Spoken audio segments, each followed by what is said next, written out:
Check this out. All snitching ain't the same. It's all happening.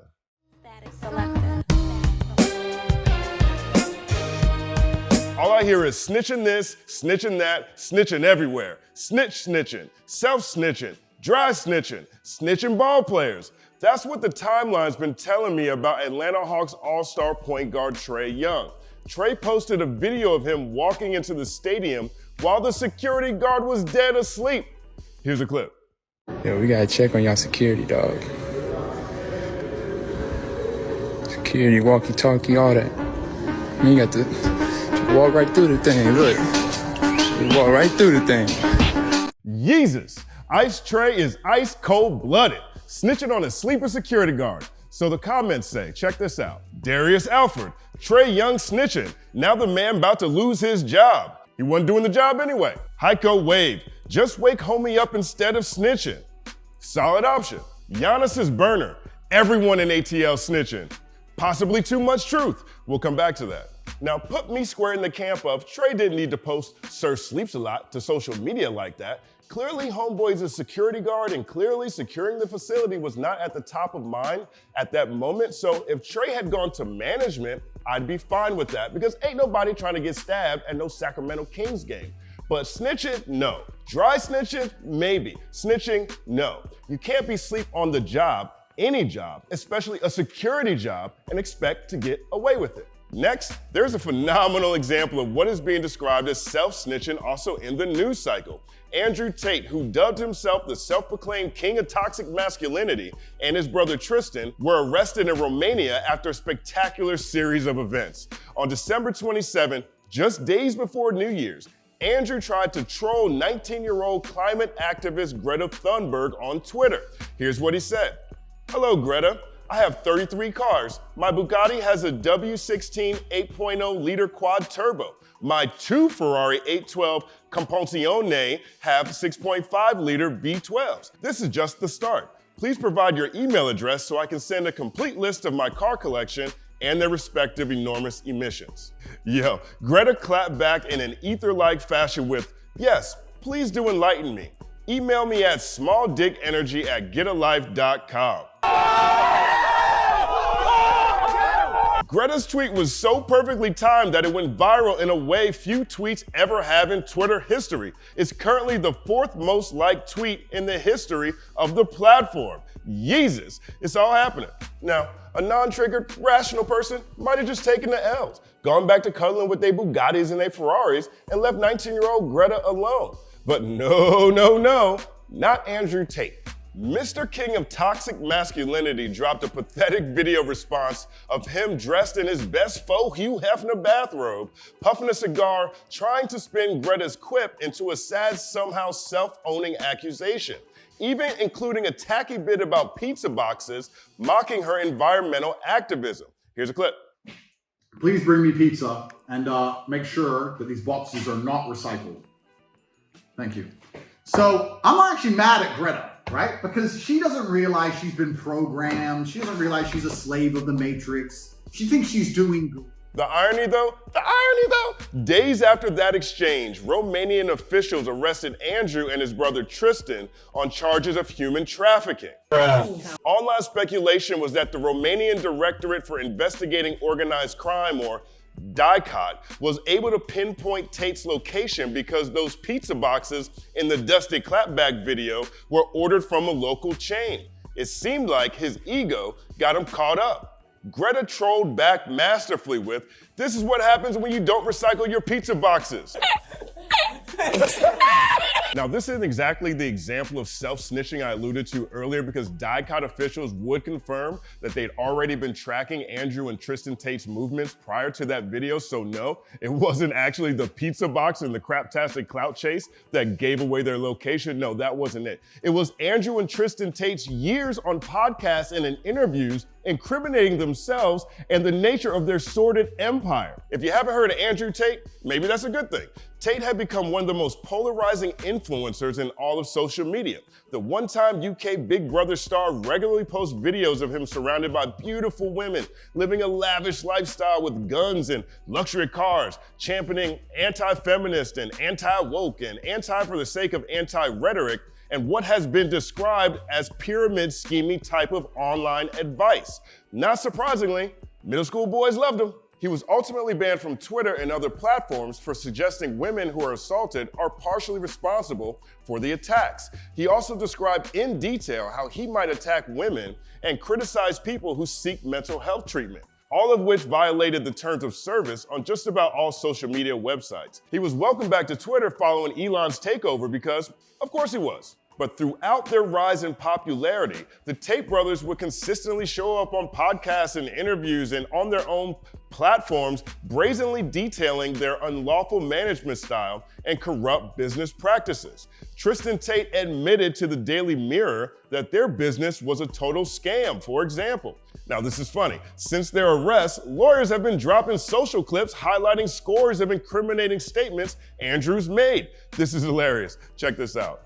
How it starts. This is how law enforcement involvement with him starts. 5 a.m, 4 months later, and I heard the door, boom, boom, and I heard police. There's a few things I can't say in the podcast. I've lived a varied life. That is a form of self-snitching. That indicates that there's things out there that are illegal that he's done. I've done some things when I had to pay the bill. What's this gonna be? So I flush my phone down the toilet quickly. Boom. So I destroy evidence. Flush my phone down the toilet. So I'm trying to hide shit. I'm looking around. What do I have to hide? I'm hiding shit. I'm destroying evidence. One of the problems that you have with a guy like this is there's a treasure trove of statements that he makes that a prosecutor can use to impeach him with if he ever decides to testify. Jesus Christ. Again, Andrew Tate didn't punch himself in the face through the pizza box. It was through he and his brother's years of ego-driven clout chase, exposing their own unlawful shenanigans that led to their spectacular downfall. I mean, this is rap snitches telling all their business, sit in the court and be their own star witness, levels of stupid as hell. I mean, the term self-snitching fits colloquially, sure, but that's incrimination. And that is the epitome of idiocracy. This week, jury selection in a high profile in Georgia began. The trials focused on one of rap's biggest names, Jeffrey Williams, AKA Young Thug, and 13 others are facing RICO charges. Young Thug was arrested in May 2022 along with rapper Gunna, who signed to YSL. Young Thug insists YSL, or Young Slime Life or Young Stoner Life, is a record label. The DA Fannie Willis says it's a criminal enterprise. The RICO case alleges that YSL is a Bloods-affiliated street gang that has participated in murder, armed robbery, obstruction, witness tampering, and a plot to kill YFN Lucci while the rapper was behind bars. Links in description. Prosecutors listed more than 370 possible witnesses, including rappers YFN Lucci and Lil Wayne. Why Weezy, you ask? Because in 2015, Wayne's tour bus was shot up and Thugger was listed as a co-conspirator, but never charged. Now here's where snitching enters the conversation. Gunna, again, who's a part of YSL with Young Thug, who was arrested with Young Thug in May 2022, he was released from prison December 14, 2022, after entering an Alford plea.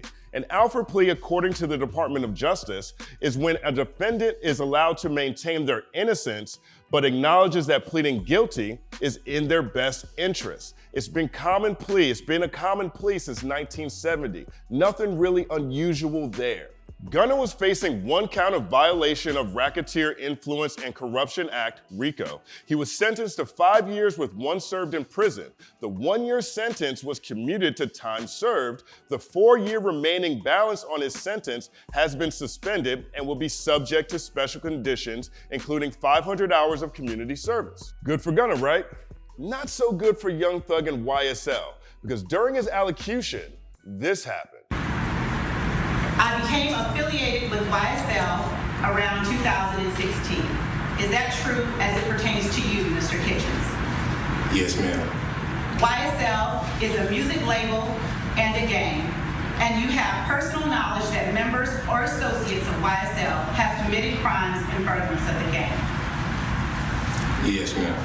You were present when law enforcement officers stopped the vehicle in which you were present along with Jeffrey Williams, wherein hydrocodone, methamphetamines, and a firearm were recovered.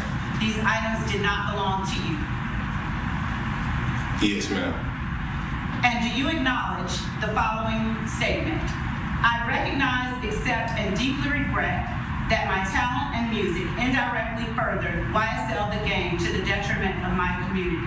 YSL as a game must end. Is that your statement or acknowledgement? Yes. Jesus. Yes, ma'am. Jesus. I guess maybe Gunna didn't realize someone was recording in the courtroom, but this looks like Snitch snitching to me. This looks like, as Pusha T once coined, sorry nigga, I'm trying to come home type snitching. This looks like, hey, I didn't have no dad, I was looking for a father figure and I picked the wrong one type snitching. RICO charges are serious, serious business, but Gunna bangs crib. To be labeled a snitch is a lifetime scar, as Jay-Z once said, and that's exactly what looks like what's happening to Gunna. Check this out. Boosie had a super strong reaction, as did Freddie Gibbs. Bobby Shmurda made a diss track. Bobby Shmurda actually didn't snitch. He did his time and got out, and people respect him for that. Now he's a successful Instagram dancer. And over at Boxton, they're calling Gunna Gunnatello. Gunnatello, I mean, it's rare to see a derogatory nickname that's also a quadruple entendre. I wanted more perspective on all of these, so I reached out to Glasses Malone. G is a pillar of West Coast hip hop and culture, as well as a captivating podcast host. He has a nuanced view on this topic. Here's Glasses. It's like, so in that particular thing, right, when you cop a plea, that's not abnormal in criminal cases. Most of the time, the state has pretty good evidence, so people cop pleas. Whether you did it or not, the evidence is pointing your way. And I've been in that situation where I had to take a plea, right? But you usually are forced to admit your wrongdoing, your personal wrongdoing when you cop a plea on a group case. You admit to what you did wrong. This is weird because in this particular case, like Gunna being the first one, I have never seen personally where someone said, I didn't do anything. Those guys did everything. Like you seen Law and Order, you know what I mean, with Ice-T, SVU. They be like, well, you need to allocute, you need to tell everybody what you did. It's very rare you see a plea where it's like, we need to tell what everybody else did. Have you, did these guys commit crimes? Did the other guys commit crimes? Yes. I had no idea what was going on. I was unaware that my finances was financing a criminal enterprise. That is the definition of snitching. Glasses Malone also said this in our discussion. Check this out. The thing with a lot of these examples is that it's a bunch of people who are not street telling other people who are not street what snitching is. Snitching is a real thing that carries real repercussions when it's for real. Outside of that, it's just cultural appropriation. And in that sense, whether we're talking about Trey Young or Andrew Tate or Gunna, every situation the culture labels snitching ain't the same, despite the fact that the term snitch has become a ubiquitous part of the culture, which is part of the reason why I always prioritize community over culture. Culture have you buying some Balenciaga you can't afford. Community is how communities we say we wish we were more like protect each other. I mean, Young Thug is facing RICO charges, and all of his homies are saying yes ma'am to the wrong questions. What's the chance he actually beats this? I don't have the answer to these questions. Status selected. Another Saturday, another TBD. Thank you guys for rocking with me each week. I really appreciate it. Happy New Year, back in LA, back in the Company Man Cave. Hope you guys have started the year off on an awesome note. First episode back, we're talking snitching. I've just been hearing so much about this and so many different big topics, right? Definitely court cases, definitely with Andrew Tate. They were calling Trey Young a snitch, as you saw. And obviously there are communities who have a very difficult time trusting authorities or talking to authorities. But if you're not in the underworld, if you're not a part of that life, I don't understand the reluctance to call the police, right? It's a weird dichotomy where the nature of the underworld or criminal activity has seeped into pop culture, has seeped into Black communities for sure. And now we're calling everything snitching, and everything ain't snitching. So that's what this piece kind of talks about. Big shout out to Glasses Malone. Thank you for adding your insights. I'm actually gonna post the full episode, the full conversation with Glasses on the channel tomorrow. So take a look at that. But also, can't forget, gotta shout out the analysts, gotta shout out to the analysts donating to the link tree, donating to the channel. It's priceless, and I thank each and every one of you. But let me know what you guys think about this topic. I mean, do you feel like Gunna is actually snitching? What do you think about Andrew Tate? Andrew Tate is a huge, huge personality, and he's challenging convention all the time. Did he really get caught up by the Matrix? Let me know what you think on that. And big shout out to Trae Young, man. So one of the best hair, one of the most interesting hairdos in the NBA. Do you think that he should have posted that video of the sleeping security guard? My other thing with that is, that video could actually make it more difficult for him to get another job, right? I mean, it's one thing if he gets fired from that job, but now he's gone too viral with like a super NBA star posting his nap time, if you will. I hate to see people get locked out of the workforce, but let me know what you think on all these things. Again, my name is Justin Hunte. Like and subscribe to the channel, follow @TheCompanyMan on everything, and as always, it's all happening. Yes, and one more question. I'm the only one that got charged with narcotics? Yes. All right, as to your bond's based upon your prior criminal history, facts presented today, nature of the allegations. Now we have a member of the police department who wants to address bond for the people.